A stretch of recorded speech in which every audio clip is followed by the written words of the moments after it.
Well, good morning, good evening, and good night.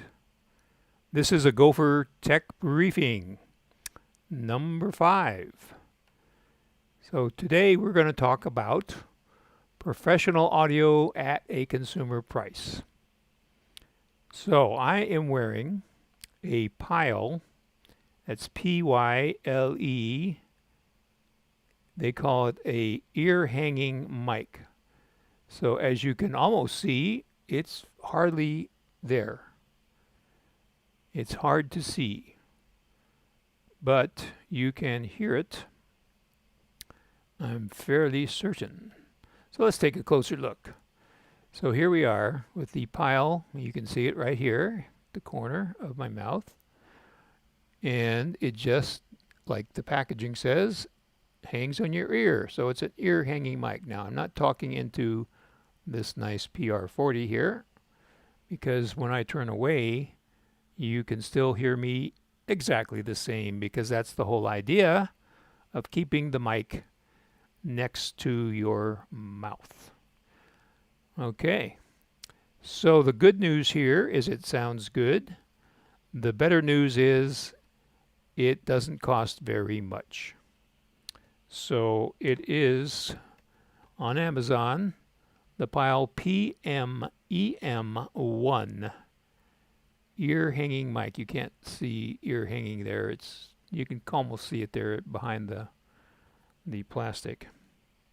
And the price varies a little bit. As you know, sometimes Amazon does dynamic pricing, but it's in the $15 range. Sometimes it's less than that. Now, normally, for all you purists out there, I would have the cable. So this is the cable for the mic running down behind my back, and you wouldn't see it. So the other thing that we're demonstrating here today are these earphones. So again, these go back behind your ear. They're transparent, and as you see, when I look straight at you, you can hardly see them, and you probably wouldn't have seen them had I not mentioned them. So these are like $17, and the brand is MEE. So you can find that on Amazon as well. So why would I want to wear these funny looking earphones when I'm doing a YouTube video, or maybe more importantly, a Zoom call? Well, here's the reason. When you are doing a Zoom call and you're using your speakers, that's taking up more CPU or computing power to do the noise cancellation, because remember back in the olden days when we used to have feedback? So the programming on Zoom is canceling out the speaker before it reaches your microphone, whether it be this microphone or your laptop microphone or whatever microphone, so that you can keep your speakers on. But to do that, it takes a little juice.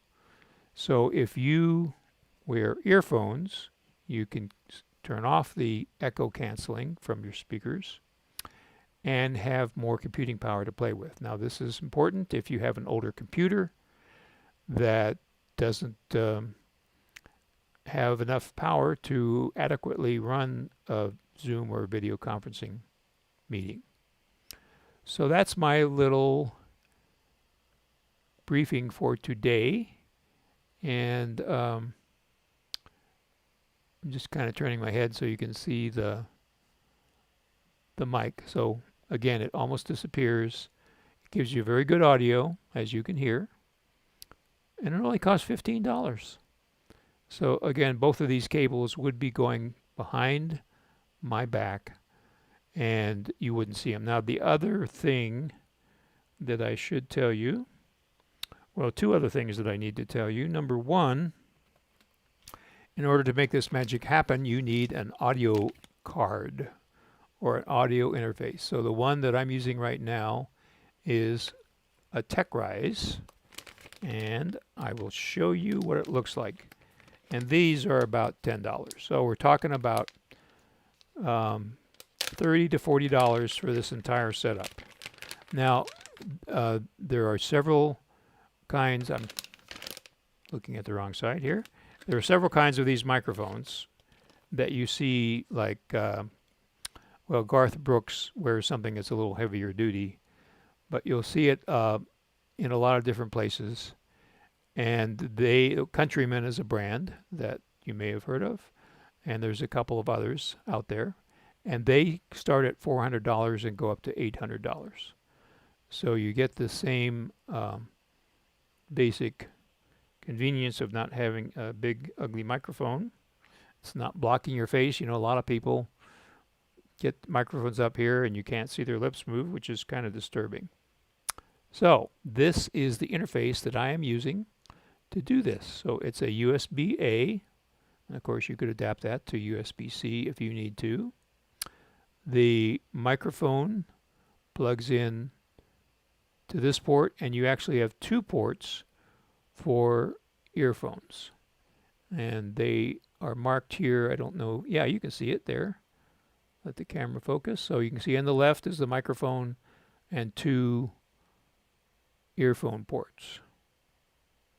And then up here, we have a volume control.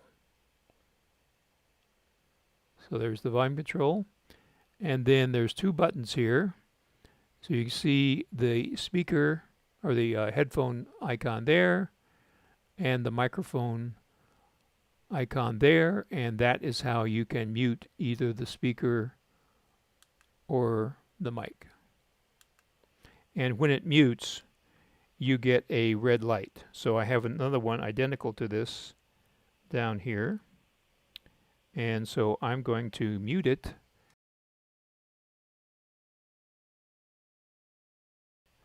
Because it was muted.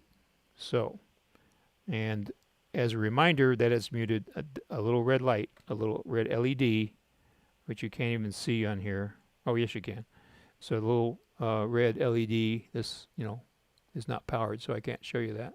You can see those two little holes.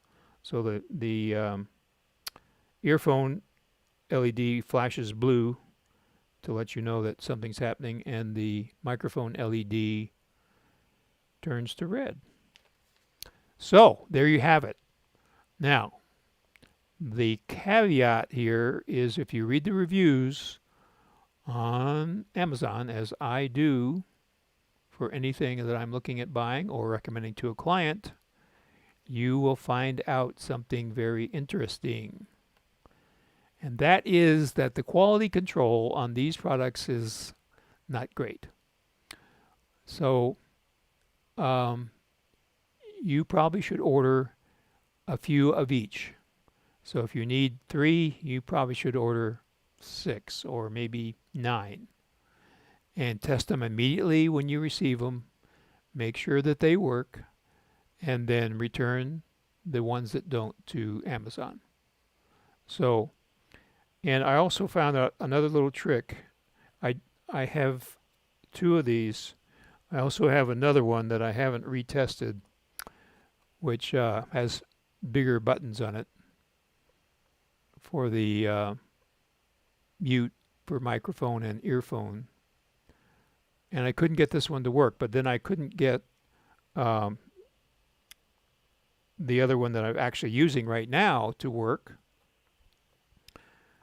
And I think maybe I found the secret is you need to plug it in to the computer, USB-A, and then plug the mic and the earphone into it.